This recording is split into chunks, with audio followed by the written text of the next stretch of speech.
Iya, mau dong berguru ke Pak Fahrul, katanya ilmunya mantap. Pak Fahrul sering IG live sama Koko Bernard 88 ya Pak Fahrul. Ya, selalu minggu pertama tiap bulan, biasanya tanggal 8 tiap bulan kita ini Oh, sebulan sekali bulan teman-teman. sekali. Kalau mau sering-sering sama Pak Fahrul nanti boleh kita tanyakan ya kesediaan beliau ya.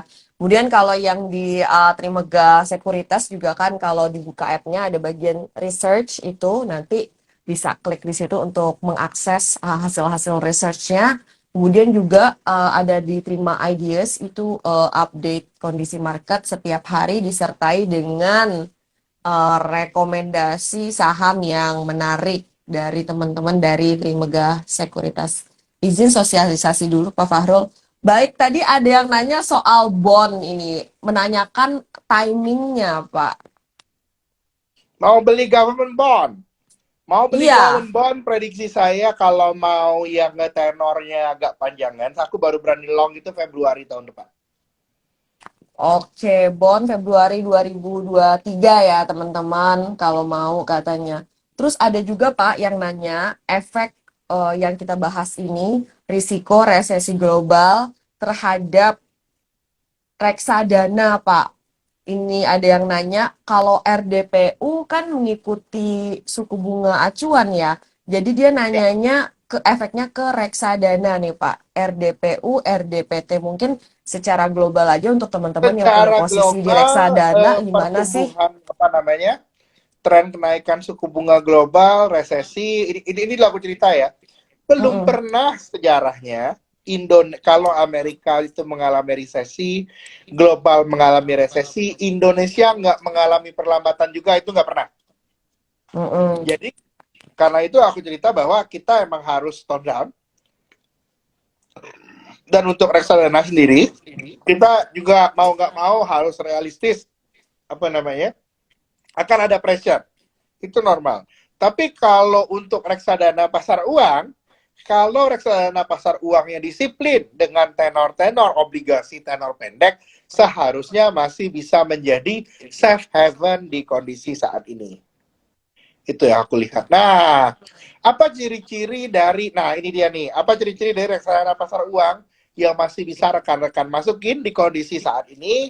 Saya menyarankan di kondisi saat ini, lihatlah apa namanya, reksadana pasar uangnya yang cenderung isi dari reksadananya itu konservatif dan size reksadananya itu belum terlalu besar. Jadi sehingga fund manajernya itu masih bisa berfokus pada aset-aset dengan quality yang tinggi dan selektif. Kira-kira seperti itu. Oke, baik. Ini ada yang nanya FR93 10 tahun yieldnya kira-kira bisa berapa sampai dengan year end Aku lihat 2022? 7,6% akhir tahun ini dengan potensi overshoot bond yield-nya ke 7,8% sampai 8%. Akhir tahun Hmm. 7,6. Oke, Masih bisa. terima kasih yang Ini sudah bertanya. pasti fund manager ini yang nanya ya. Oh iya, Pak Manajer yang nanya ya. Baik, baik. Kalau yang nanya RDPT gimana nih Pak? Apakah instrumen yang tepat untuk situasi tahun 2023? Lihat underlying-nya, Ci Alin. Kalau Mm-mm. underlying-nya aset-aset dengan triple A, lihat grupnya. Nah, di Indonesia ini kalau beli RDPT gitu, kita harus lihat grupnya yang underlying-nya itu bonafit nggak? Konglomerat besar kah? uh, Grup besar dengan reputasi yang tinggi dan sistemik di Indonesia? Kalau memang iya, nggak apa-apa. RDPT juga masih merupakan sebuah hal yang solusi. Intinya, tema untuk investasi kita sampai tengah tahun 2023, short volatility, long stability, kira-kira kayak gitu. Oh, oke. Long stability, short Long volatility. Oke. short volatility, long stability, dan kalau ada ngelihat opportunity di real sektor, masuk ke real sektor dulu kalau yang punya bisnis. Kenapa? Kalau ada orang yang nanya, harga apa yang barangnya naik tahun ini? Tahun ini yang naik itu bukan saham, Bapak Ibu, tapi harga-harga di sektor real. Yang jualan sembako, sembakonya udah naik. Jualan bahan bangunan udah naik. Apalagi semuanya yang udah naik. Nah, yang naik-naik itu memberikan cuan yang besar, investasinya kebetulan tahun ini sama tahun depan itu akan lebih banyak di sektor real. Kira-kira kayak gitu. Oke, jadi para pelaku usaha sektor real tidak perlu takut ya, banyak yang Tidak khawatir nih, perlu tidak takut, perlu memang takut. tricky. Situasinya lumayan tricky tahun depan, tapi siapa yang bisa memainkan suasana ini dengan tepat, dia yang akan menang. Temanya adalah, ini contohnya Ci Alin. Kalau zaman pandemi, ngerasain nggak? Zaman pandemi, kita lama di rumah, orang itu kalau order makanan makin aneh-aneh kan? Yang Mm-mm, lucu-lucu semuanya di order kan?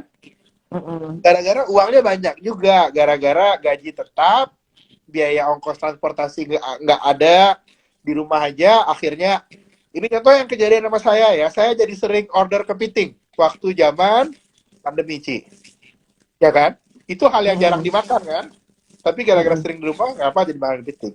Sekarang nggak lagi, udah nggak berani lagi makan kepiting Ci. Selain bikin apa namanya, kolesterolnya tinggi, ternyata harganya juga mahal, dan kita aware ya, gara-gara udah mahal kita semuanya harus berhemat. Jadinya aku sarankan jualan, mungkin kalau kemarin itu jualan barang-barang yang sophisticated dan mahal, after ini kita harus menargetkan power user, orang yang membeli barang-barang yang tepat guna. Barang-barang yang tepat guna, harganya terjangkau, dan tidak bikin kantong cekak. Itu temanya. Berbeda dari zaman kita pandemi. Oke, untuk yang nanya rupiah tadi di bagian depan sudah kita jawab. Saat ini ada adjustment menurut Pak Fahrul menuju ke keseimbangan baru di sekitar 15.500. Kalau menurut Pak Fahrul buat yang FOMO jangan beli FOMO dolar jangan dolar dikejar. sekarang. Kalau Yang aku udah justru kalau punya ada take yang butuh profit. rupiah, Mm-mm. yang banyak dolar ini pelan nih 2 hari lagi naik nih. Misalnya 15.7, 15.8 jual sekarang. Karena rupiah itu selalu overshoot, dan tiap kali overshoot biasanya itu trader-trader dikasih hati dulu sama BI Betar. Dikasih hati buat apa?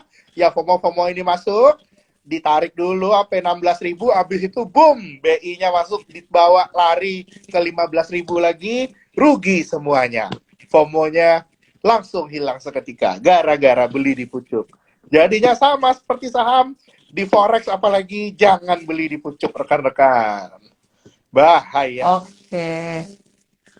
Pak Fahrul terkait dengan isu resesi global ini, kemudian juga potensi pelemahan ekonomi domestik, ini banyak teman-teman yang misalnya nih, jadi berpikir ulang soal investasi mereka saat ini, kemudian Memang rencana harus investasi berpikir ulang. jangka panjang. Oke, jadi seperti apa Pak? Kita adaptasi yang baik, bukan adaptasi karena panik. Jangan adaptasi karena panik, tapi kita lihat tren besar.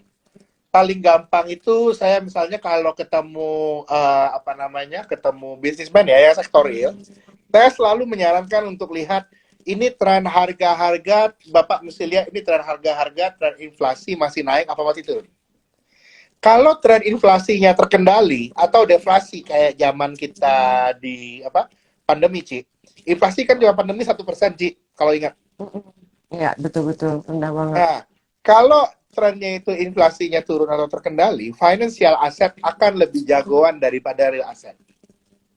Karena kalau inflasi terkendali, harga barangnya nggak naik, kita segitu-segitu aja, ada income tambahan, pasti masuk tabungan kan? Masuk tabungan, beli saham, beli obligasi.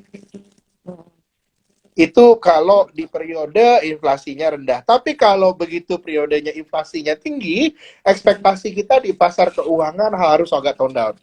Karena inflasi tinggi itu mengeluarkan uang dari apa namanya, akan mengeluarkan uang dari financial sector masuk ke real sector. Dan trennya sekarang itu adalah tren inflasi. Kalau tren inflasi naik, kita udah harus sadar bahwa kita tidak bisa rely lagi untuk pasar saham naik cepat dan steady dalam waktu yang lama. Pasti mereka akan ada adjustment, tapi akan ada beberapa saham yang high quality, return on equity-nya bagus, growth-nya oke, cash flow-nya kencang, itu yang akan justru menjadi juara. Dan di tren inflasi ini, kita sarankan dalam untuk melihat saham, jangan terlalu gampang terbuai oleh story-story yang indah-indah. Kita ceritanya after this yang nyata-nyata aja, kira-kira gitu. Ada duitnya nggak? Semua orang ujungnya pasti gitu nanyanya habis ini. Oke, yang nyata-nyata aja ya, ada nggak tercermin di laba bersih dan cash-nya perusahaan tersebut berarti ya Pak Yes. ya? Hmm.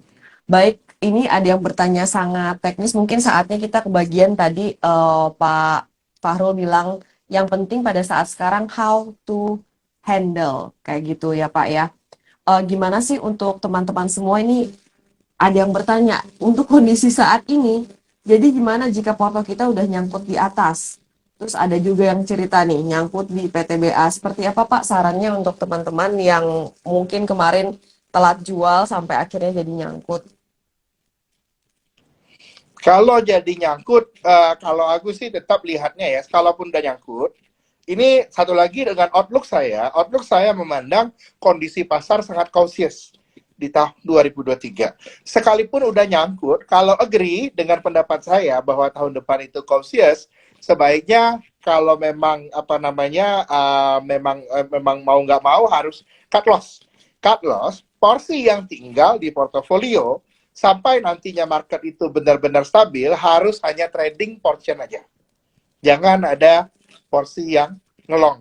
Temanya tiap market naik selalu lakukan sell on sell. Kira-kira gitu.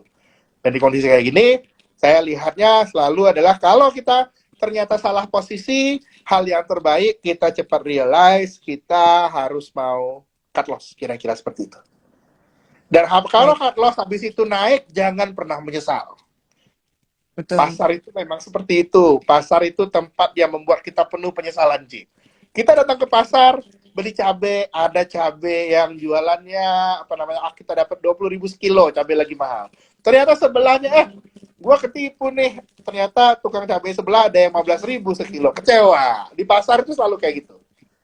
Nah, makanya setiap setelah Oke. selesai dari pasar, jual untung atau jual rugi kalau saya ya, jual untung ataupun jual rugi, apapun yang terjadi tidak lihat ke belakang, lihatnya ke depan.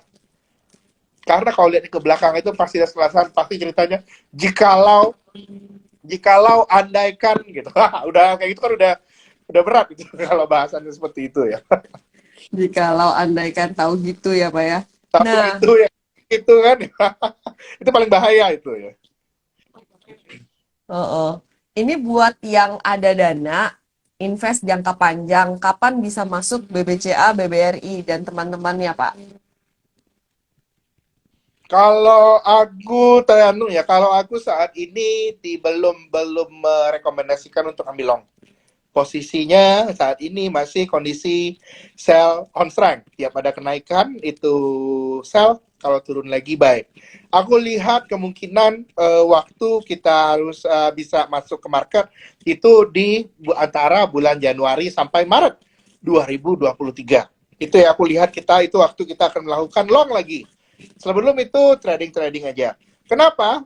Pada kuartal 1 2023, aku lihat downside faktor yang terbesar itu adalah kemungkinan terjadinya krisis di Eropa.